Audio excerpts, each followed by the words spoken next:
Cornflakes ఏయించుకోవడం చాలా simple. ఇంట్లోనే చేసుకోవచ్చు. బయట కొనుక్కోవడం ఎందుకు? ఇంకా హెల్తీ గూడా.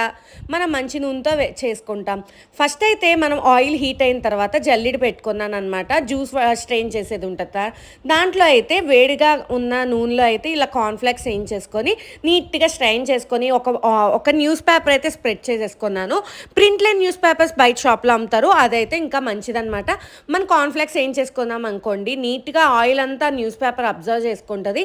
మనకి నూనె స్మెల్ రాకుండా ఒక 10 డేస్ అయినా నీట్‌గా స్టోరేజ్ కూడా ఎక్కువ ఉంటదనమాట. అది కార్న్‌ఫ్లేక్స్ ఏయించుకున్న తర్వాత వేరుశెనగ గుళ్ళు, పుట్నాల పప్పులు కూడా నీట్‌గా ఫ్రై చేసేసుకున్న, కొంచెం కరివేపాకు కూడా వేసుకొని ఫ్రై చేసుకున్న ఫ్లేవర్ చాలా బావుంటది. తర్వాత అన్నీ చల్లారిపోయిన తర్వాత ఆయిల్ అబ్జర్వ్ చేసిన తర్వాత ఒక బౌల్‌లోకి తీసుకొని కొంచెం ఉప్పు, కారం అయితే జల్లేసుకొని స్టోర్ చేసేసుకుంటున్నాం. మనకు నచ్చితే వెల్లుల్లిపాయ కారం కూడా వేసుకోవచ్చు. అంతే, ఎంతో సింపుల్‌గా చేసుకోవచ్చు. కావాలంటే దాంట్లో ఆనియన్, టమాటో ఏసుకొని మిక్చర్ కూడా ప్రిపేర్ చేసుకోవచ్చు.